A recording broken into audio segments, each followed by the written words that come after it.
Assalamualaikum warahmatullahi wabarakatuh. Bagaimana kabarnya hari ini sahabat kelas 4? Semoga kita semua dalam keadaan sehat walafiat. Di pembelajaran yang lalu kita sudah belajar tentang aktivitas ekonomi di bidang pertanian, peternakan, perikanan, dan kehutanan. Nah, yang belum lihat bisa klik di pojokan ya. Hari ini kita akan belajar tentang aktivitas ekonomi di bidang pertambangan. Tujuan pembelajaran yang akan kita capai, siswa dapat mengidentifikasi kegiatan ekonomi di bidang pertambangan.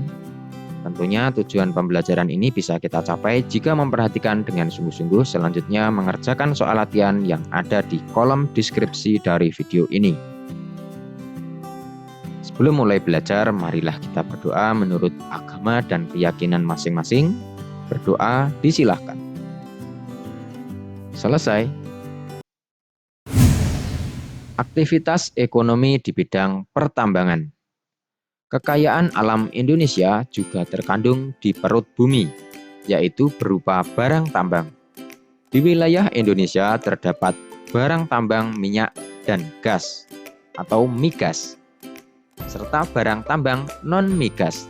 Contoh, barang tambang non-migas antara lain emas, perak, tembaga, batu bara, biji besi, nikel, aluminium, intan, pasir besi, dan bauksit.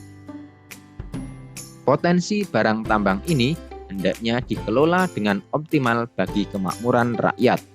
Barang tambang bersifat tidak dapat diperbaharui, sehingga perlu dieksplorasi dengan bijak. Ketersediaan barang tambang harus dijaga bagi keutuhan masa kini dan masa mendatang. Selain itu, perlu dicari sumber daya alam alternatif agar sumber daya alam tidak lekas habis. Aktivitas ekonomi di bidang industri. Amati lingkungan di sekitar tempat tinggalmu. Apa yang dapat kamu simpulkan dari aktivitas tersebut? Industri merupakan usaha mengubah bahan mentah menjadi barang setengah jadi atau barang jadi. Bahan mentah bersumber dari sumber daya alam. Adanya aktivitas industri dapat meningkatkan suatu barang. Misalnya ada industri sepatu. Bahan dasarnya berupa karet, kemudian ada benang, kemudian juga ada kulit mungkin. Nah, ketika menjadi sepatu, harganya mungkin lebih mahal ketika berupa plastik atau karet ya. Ini yang dimaksud dengan meningkatkan nilai suatu barang. Aktivitas industri dapat dilakukan oleh perorangan, kelompok, maupun badan usaha. Contoh industri di Indonesia antara lain industri otomotif, konveksi, elektronik, sepatu dan sandal, ban, pengalengan ikan, minuman dan makanan, serta pupuk. Aktivitas ekonomi di bidang perdagangan. Potensi alam tiap-tiap daerah di Indonesia berbeda-beda. Ada yang kaya potensi alam, ada pula yang miskin potensi alam. Fenomena ini dipengaruhi oleh kondisi geografis tiap-tiap daerah. Akibatnya, tidak setiap daerah mampu menghasilkan barang yang dibutuhkan masyarakat setempat. Untuk mengatasi masalah ini, berkembang aktivitas perdagangan.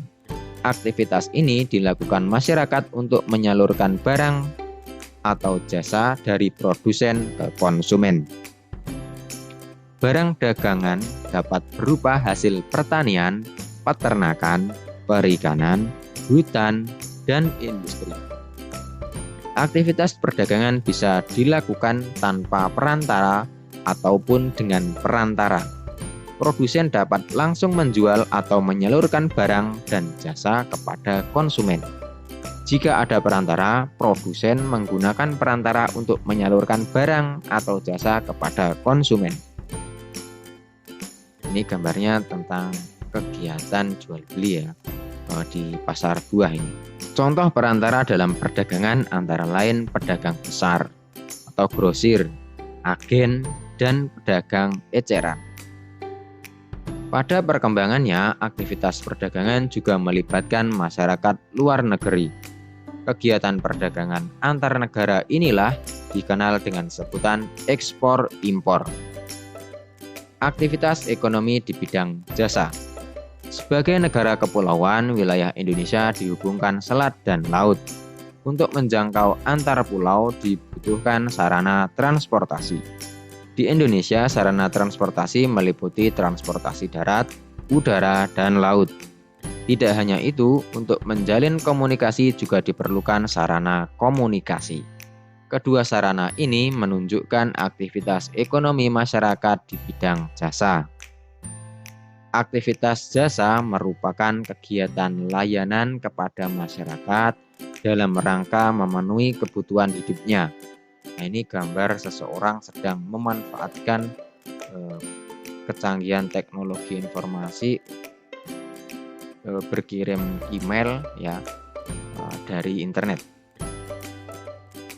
Aktivitas jasa lainnya antara lain jasa perbankan dan keuangan, jasa kesehatan, jasa pendidikan, jasa konsultasi hukum, jasa pariwisata, dan jasa lainnya. Berkembangnya aktivitas jasa ini memunculkan beragam jenis pekerjaan di bidang jasa. Nah, sekian kegiatan pembelajaran hari ini. Selanjutnya soal latihan bisa dikerjakan pada kolom deskripsi dari video ini. Mohon maaf bila ada salah kata. Wassalamualaikum warahmatullahi wabarakatuh. Salam literasi.